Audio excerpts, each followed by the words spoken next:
सड़क के बीच में एलेक और नोरा कार से यात्रा कर रहे हैं। तभी उन्हें बाथरूम के लिए रुकना पड़ता है। वो नजदीकी कस्बे में एक सड़क किनारे रेस्तरां ढूंढते हैं, लेकिन जगह खाली लगती है और दरवाजे बंद हैं। फिर भी नोरा पीछे की ओर जाती है, बाथरूम ढूंढने के लिए। वहां उसे जमीन पर एक टूटी फूटी तंबू मिलती है। समस्या ये है कि उसके पास एक बटुआ, दस्तावेज और एक सेल फोन है। ये बताता है कि किसी ने इसे खोया या शायद कुछ बुरा हुआ। बाथरूम इस्तेमाल करने के बाद वो जल्दी कार में लौटती है। एलेक को बताती है कि गैस स्टेशन के पीछे उसे तंबू मिला। उसके बॉयफ्रेंड को यह खास नहीं लगता। वो सोचता है कि यह बस कचरा था, लेकिन नोरा को शक है कि वहां कुछ बुरा हुआ। कुछ किलोमीटर चलने के बाद कार का ईंधन खत्म होने लगता है। उन्हें जल्दी गैस स्टेशन ढूंढना पड़ता है। रास्ते में उन्हें एक औरत दिखती है जिसकी कार सड़क के बीच में रुकी है। उसे लगता है कि बैटरी में खराबी है। एलेक तुरंत मदद की पेशकश करता है, जबकि नोरा उस औरत से बातचीत शुरू करने की कोशिश करती है। लेकिन औरत नाराज हो जाती है क्योंकि नोरा के पास शादी की अंगूठी नहीं। वो अजीब सवाल पूछती है कि दोनों ने अभी तक शादी क्यों नहीं की। वो नोरा पर इल्जाम लगाती है कि वो वही है जो अपने बॉयफ्रेंड की तरह वादे नहीं निभाती। ये बात नोरा को असहज करती है। वो एलेक से वहां से निकलने और यात्रा जारी रखने को कहती है। सड़क पर लौटकर दोनों में बहस होती है। नोरा कहती है कि उन्हें उस औरत की मदद के लिए नहीं रुकना चाहिए था। एलेक सोचता है कि औरत का बस बुरा दिन था और वो सिर्फ मदद करना चाहता था। बातचीत जल्दी रुक जाती है जब वो एक छोटा रेस्तरां देखते हैं और रुकने का फैसला करते हैं। अंदर वो सिर्फ कॉफी और पानी मांगते हैं, लेकिन वेट्रेस जोर देती है कि वो बर्गर और फ्राइज आजमाए। दोनों मान जाते हैं और नाश्ता करते वक्त एलेक नोटिस करता है कि काउंटर पर एक अजीब आदमी बैठा है। वो टीवी को गौर से देख रहा है। समस्या ये है कि टीवी बंद है, फिर भी वो ऐसे देखता है जैसे सम्मोहित हो। नोरा भी यही सोचती है, लेकिन कहती है कि बिल चुकाकर यात्रा जारी रखना बेहतर है। वो एलेक को बिल चुकाने के लिए छोड़कर कार की ओर जाती है, लेकिन काउंटर वाले आदमी के पास से गुजरते वक्त वो नोरा की ओर मुड़ता है और चेतावनी देता है कि वो दोनों यहां सुरक्षित नहीं है। नोरा डर जाती है। एलेक पूछता है कि क्या हुआ, लेकिन नोरा बात छुपाती है और कार में लौटने की जिद करती है। यात्रा जारी रहती है। एलेक नोटिस करता है कि उसकी गर्लफ्रेंड काउंटर वाले आदमी से परेशान है, लेकिन नोरा इसे भूलकर कहीं आराम करने की जगह ढूंढना चाहती है। कुछ मीटर आगे उन्हें एक गैस स्टेशन मिलता है। वो कार भरने और रास्ता पूछने का फैसला करते हैं। दुकान में घुसते ही एलेक मालिक से पूछता है कि क्या कोई होटल या हॉस्टल है जहां वो रात गुजार सके। वो आदमी बताता है कि पास में एक केबिन है। वो रास्ता दिखाता है और कहता है कि केबिन का मालिक उन्हें अच्छी कीमत देगा। एलेक और नोरा उसकी मदद के लिए शुक्रिया करते हैं और उस जगह की ओर बढ़ते हैं। उन्हें नहीं पता कि गैस स्टेशन का मालिक खिड़की से उन्हें संदिग्ध नजरों से देख रहा है। केबिन के प्रवेश द्वार के पास पहुंचते ही नोरा को आसपास कुछ अजीब लगता है। वो एलेक से वापस जाने को कहती है, लेकिन उसका बॉयफ्रेंड सोचता है कि वो बेकार चिंता कर रही है। दोनों को आराम की जरूरत है क्योंकि वो घंटों से सड़क पर बिना रुके हैं। आखिरकार वो केबिन के पार्किंग में पहुंचते हैं जहां कुछ कारें खड़ी हैं। इससे एलेक को भरोसा होता है कि जगह सुरक्षित है। दोनों कॉटेज की ओर बढ़ते हैं जहां प्रवेश द्वार के सामने जमीन पर बकरी का निशान दिखता है। नोरा को यह फिर से अजीब लगता है, लेकिन एलेक सोचता है कि उसकी गर्लफ्रेंड बस ज्यादा सोच रही है। दोनों घर में दाखिल होते हैं। जगह खाली लगती है, लेकिन सामने की मेज पर कई गंदी प्लेटें हैं। ये बताता है कि केबिन में मेहमान हैं। दोनों ऊपर जाते हैं। तभी उन्हें एक अजीब आदमी मिलता है जो एक कमरे में कुछ तलाश रहा है। वो जल्दी खुद को मालिक बताता है और नए मेहमानों से खुश होता है। वादा करता है कि उन्हें दूसरी झोपड़ी में उपलब्ध कमरे में ले जाएगा। वहां पहुंचकर वो बताता है कि पहले ये जगह मिसेस एंडरसन की थी।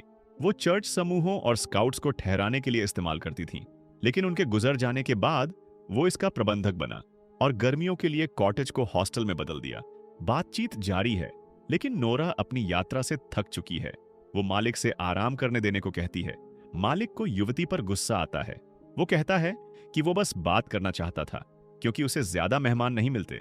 फिर भी वो जोड़े को बेडरूम में ठहरने देता है और दरवाजा जोर से बंद करके चला जाता है। एलेक अपनी गर्लफ्रेंड को उसकी रूखी बात के लिए डांटता है। नोरा माफी मांगती है, कहती है कि उसे बस थोड़ा आराम चाहिए। एलेक मान जाता है। दोनों बिस्तर तैयार करते हैं, बिना ये देखे कि पास के बंक की चादर पर खून के दाग हैं। रात होने पर जोड़ा सो जाता है, लेकिन बिस्तर के नीचे एक आदमी भेड़ का नकाब पहने उठता है और दोनों को पकड़ लेता है। अगली सुबह नोरा एक पिंजरे में फंसी जागती है। उसके चेहरे पर जख्म है। वो आजाद होने की कोशिश करती है, लेकिन एक और आदमी ओवरोनेल और बकरी का नकाब पहने डंडे से पिंजरे को मारता है। नोरा को चुप रहने को मजबूर करता है। वो अपने साथी को बुलाने जाता है। तब नोरा पिंजरे के पास पड़ा पत्थर उठाने की कोशिश करती है। बड़ी मेहनत से वो उसे उठाती है और ताले को तोड़ने की कोशिश करती है, लेकिन कामयाब नहीं होती। थोड़ी देर बाद एक और नकाबपोश, इस बार गाय का नकाब पहने, नोरा के पास आता है। उसके हाथ में स्टील का सिलेंडर है। वो ढक्कन खोलता है और नोरा पर एक तरल डालता है, जिससे वो बेहोश हो जाती है। कई घंटे बाद नोरा एक गोदाम में जागती है। उसके हाथ कुर्सी से बंधे हैं और पैर लकड़ी के फ्रेम से लटक रहे हैं। थोड़ी देर बाद एक औरत दिखती है, इस बार खरगोश का नकाब पहने। वो नोरा के निचले हिस्से पर एक पदार्थ लगाती है। नोरा विरोध करती है, लेकिन उसकी कोशिशें बेकार हैं। औरत उसे अकेला छोड़कर चली जाती है। नोरा घबराई रहती है, लेकिन जल्द ही बाकी नकाबपोश मर्द आ जाते हैं। वो उसे कुर्सी से आजाद करते हैं और वापस पिंजरे में ले जाते हैं।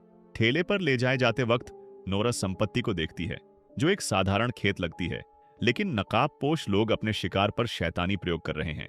एक शिकार के अंग नकाबपोश द्वारा निकाले जा रहे हैं। आखिरकार नोरा को एक ताले जैसी कोठरी में ले जाया जाता है। वो खिड़की से अपने बॉयफ्रेंड को ढूंढने दौड़ती है। पास ही एलेक भी एक गोदाम में फंसा जागता है। उसका मुंह कॉलर से बंधा है। वो जल्दी समझ जाता है कि वो अकेला नहीं। वो मदद के लिए चिल्लाता है, लेकिन कैदी बिना उम्मीद के बस देखते हैं। थोड़ी देर बाद नकाबपोश लोग आते हैं, एक गाड़ी लाते हैं और सबको ले जाने की तैयारी करते हैं। कांटेदार हथियार से वो कैदियों को उनकी गर्दन से खींचते हैं, फिर हथौड़े के वार से बेहोश कर देते हैं। एलेक विरोध करता है, लेकिन उसे भी हथौड़े से मारा जाता है।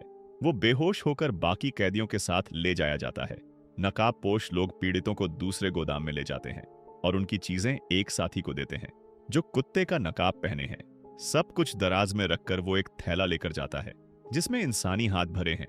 जगह में घूमते वक्त पता चलता है कि खेत एक छोटे गांव की तरह काम करता है, जहां नकाबपोश लोग रहते हैं और अपने प्रयोग करते हैं। वो स्थानीय रेस्तरां में पहुंचता है, अपने हाथ रसोई में छोड़ता है और अपने साथी से बात करने जाता है। उसे ढेर सारे पैसे देता है। फिर दोनों कार से एक और पिंजरा निकालते हैं, जिसमें एक और कैदी है। उसे ताले में छोड़ते हैं। काम खत्म कर कुत्ते का नकाब वाला अपने मालिक से मिलने जाता है, जो केबिन का मालिक है। वो नकाबपोश को बताता है कि उसका ग्राहक रोटर ने खाना मांगा है और 3 घंटे में यहां होगा, लेकिन आखिरी खेप में देरी हुई। मालिक मजदूरों को तेज काम करने का आदेश देता है, क्योंकि वो इतना कीमती ग्राहक नहीं खो सकते। आदेश देने के बाद उसे रोटर का फोन आता है। वो पक्का करना चाहता है कि खाना समय पर तैयार होगा। मालिक हाँ कहता है और सुनिश्चित करने के लिए नकाबपोश को नया झुंड तैयार करने को कहता है। दोनों ताले की ओर चलते हैं, जहां वो कैद में रखी औरतों को देखते हैं। इतना ही नहीं, वो सब दूध पिला रही हैं और खेत के मजदूर मशीनों से उनका दूध इकट्ठा करते हैं। पता चलता है कि कैदी औरतों पर नोरा की तरह अप्राकृतिक गर्भाधान प्रक्रिया की गई है। कुत्ते का नकाब वाला ताले में जाता है और देखता है कि एक कैदी के पास नवजात बच्चा है। कायरता में वो मां से बच्चे को छीन लेता है, उसे तौलने की मशीन में रखता है और आखिर में फेंक देता है। बच्चे की मां और बाकी कैदी औरतों के लिए बस रोना बाकी है इस भयानक दृश्य पर, जबकि मालिक ध्यान नहीं देता और अपने कर्मचारियों को बाकी दूध इकट्ठा करने भेजता है। दोनों के जाने के बाद बकरी का नकाब वाला कर्मचारी फिर आता है। वो खुद को गैस स्टेशन का मालिक बताता है, जिसने नोरा और एलेक को झोपड़ी में ले जाया। वो भी खेत की टीम का हिस्सा है। औरतें उसके आसपास रो रही हैं, लेकिन उसे परवाह नहीं।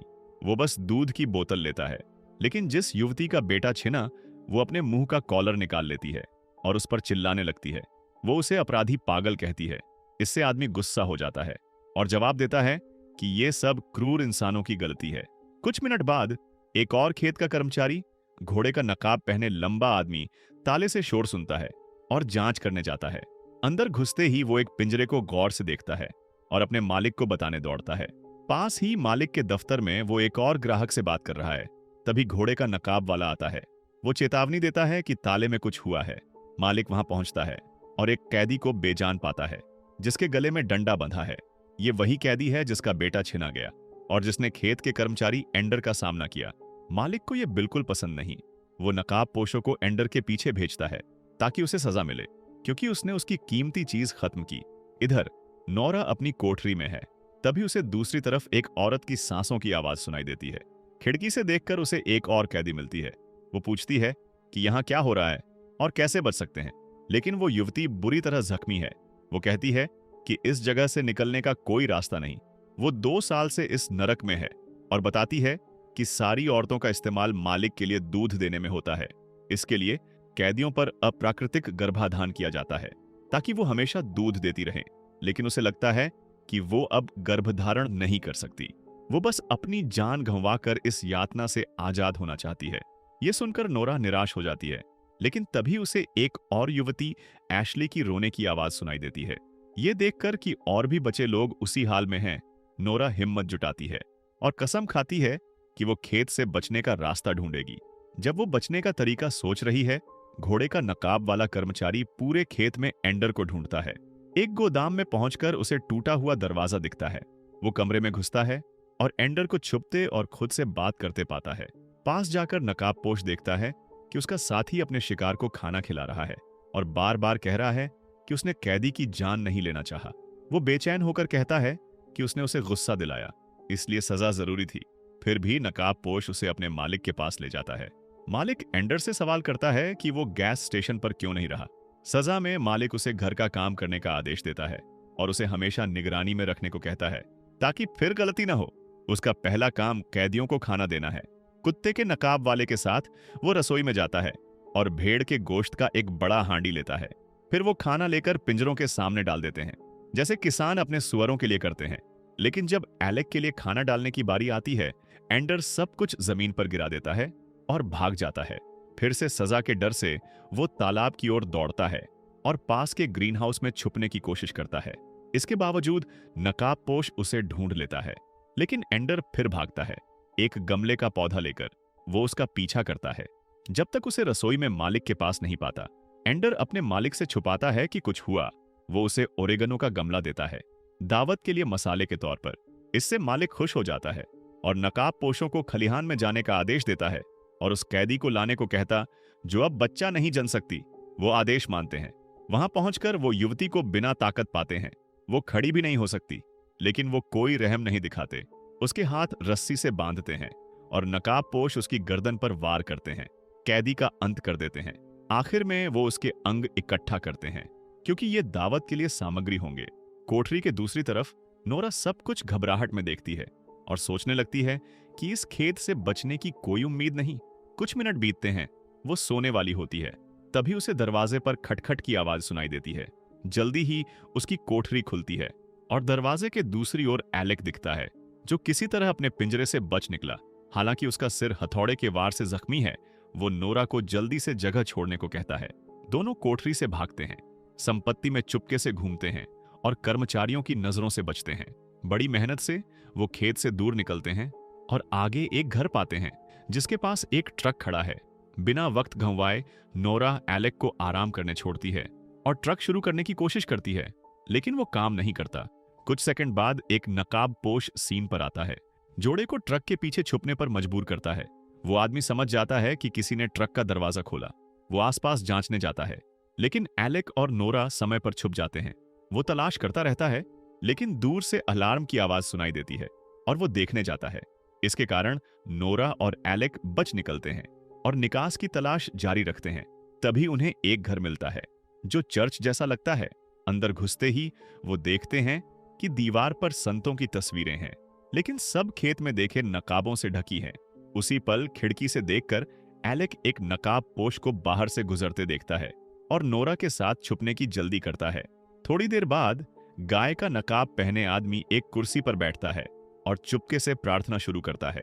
जोड़ा उसकी लापरवाही का फायदा उठाकर भागने का फैसला करता है, लेकिन नकाबपोश को शक हो जाता है कि कोई पास है और भगोड़ों की ओर बढ़ता है। एलेक जख्मी है और ठीक से चल नहीं पाता। नोरा उसकी मदद करने की पूरी कोशिश करती है, लेकिन उन्हें नहीं पता कि आगे एक भालू का जाल है जो एलेक के पैर को फंसा लेता है। उसी वक्त नकाबपोश चर्च की घंटी बजाना शुरू करता है। अपने साथियों को सावधान करता है कि कैदी भागने की कोशिश कर रहे हैं। वो जोड़े की ओर बढ़ता है। नोरा जाल खोलने और अपने बॉयफ्रेंड को आजाद करने की कोशिश करती है, लेकिन जब नकाबपोश और करीब आता है, वो माफी मांगती है और उसे जमीन पर छोड़कर खेतों में भाग जाती है। जाने से पहले वो आखिरी बार पीछे मुड़कर देखती है और पाती है कि एक और नकाबपोश आ गया। दोनों मिलकर जमीन से भारी पत्थर उठाते हैं। वो एलेक की ओर मुड़ते हैं, जो बिना ताकत के खड़ा नहीं हो पाता, और पत्थर से उसका सिर कुचल दिया जाता है। दूर से नोरा इस भयानक दृश्य पर रोती है, लेकिन उसे आगे बढ़ना है। वो एक पुल की ओर दौड़ती है। दूसरी तरफ उसे एक ताला मिलता है। वो दीवार के पीछे छुपती है। कुछ सेकंड पहले मालिक एंडर के साथ सीन पर आता है। खुशकिस्मती से कोई उसकी मौजूदगी नहीं देखता। नोरा देखती है कि एक पिंजरे में एक कैदी जिंदा है। बिना देखे वो उस आदमी के पास दौड़ती है और पूछती है कि कैसे बच सकती है। वो जवाब देता है कि एकमात्र रास्ता बस है जो कैदियों को लाने ले जाने के लिए इस्तेमाल होती है। चाबियां मालिक के घर में एक अलमारी में रखी है। नोरा उसका शुक्रिया करती है और भाग जाती है, लेकिन ताले से निकलते ही एंडर और मालिक उसे भागते देख लेते हैं और समझ जाते हैं कि वो कहां जा रही है। बाहर नोरा मालिक का घर ढूंढने की कोशिश करती है। तभी उसे एक नकाबपोश औरत आती दिखती है। बिना वक्त गंवाए वो एक प्लास्टिक बैग में पड़े शव के बीच छुपती है। कर्मचारी उसे देख नहीं पाती। फिर नोरा एक और नकाबपोश को खेत के गैस स्टेशन पर अपनी गाड़ी में ईंधन भरते देखती है और पार्किंग तक उसका पीछा करती है। वहां पहुंचकर उसे एक हथौड़ा और बाल्टी में एक औजार दिखता है। बिना हिचके वो उसे उठाती है, नकाबपोश के पास जाती है और उसके सिर पर मारती है। वो बेहोश होकर गिर जाता है, लेकिन और नकाबपोश पास आने लगते हैं। नोरा जल्दी गाड़ी में घुसती है और उसे शुरू करने की कोशिश करती है। ठीक जब वो उसे पकड़ने वाले थे, नोरा गाड़ी शुरू कर लेती है और तेजी से बाड़ तोड़कर भागती है। सब कुछ बताता है कि नोरा बच निकलेगी, लेकिन उसकी बदकिस्मती डैशबोर्ड दिखाता है कि गाड़ी का ईंधन लगभग खत्म है। जल्दी ही गाड़ी धीमी पड़ने लगती है। नोरा को गाड़ी छोड़कर पैदल भागना पड़ता है। वो रसोई तक पहुंचती है। 3 नकाबपोश अभी भी उसके पीछे हैं। नोरा बेसमेंट की ओर बेतहाशा दौड़ती है। वहां उसे एक निकास मिलता है। वो दरवाजा खोलने की कोशिश करती है, लेकिन नकाबपोश जल्दी पहुंच जाते हैं और उसे वापस खींचने की कोशिश करते हैं। वो मुश्किल से रास्ता खोल पाती है, लेकिन एक नकाबपोश उसका पैर पकड़ने की कोशिश करता है। खुशकिस्मती से नोरा के पास अभी भी औजार था। वो उसका हाथ मारती है, जिससे उसे छोड़ना पड़ता है। रसोई से निकलते ही नोरा उस खलिहान को देखती है जहां वो फंसी थी और समझती है कि बस ठीक बगल में है। गाड़ी से भागने से पहले वो एशली की कोठरी का दरवाजा खोलती है और लड़की को साथ भागने को कहती है, लेकिन जैसा कैदी ने कहा, बस की चाबियां घर के अंदर फर्नीचर में हैं। दोनों घर की ओर दौड़ती हैं। खिड़की से देखकर नोरा मेज पर चाबियां पाती है और उन्हें लेकर गाड़ी की ओर दौड़ती है। आखिरकार नोरा और एशली बस में चढ़ती हैं और जाने की तैयारी करती हैं, लेकिन जब वो सीटों की ओर देखती हैं तो खेत के सारे नकाबपोश वहां उनका इंतजार कर रहे हैं। कई घंटे बाद मालिक भेड़ का नकाब पहने अपने सारे कर्मचारियों के साथ मेज पर जमा होता है। उनके सामने एशली और नोरा हैं, जो अपनी पूरी कोशिश के बावजूद पकड़ी गईं और अब खेत के अपराधियों के लिए मुख्य व्यंजन बन गईं।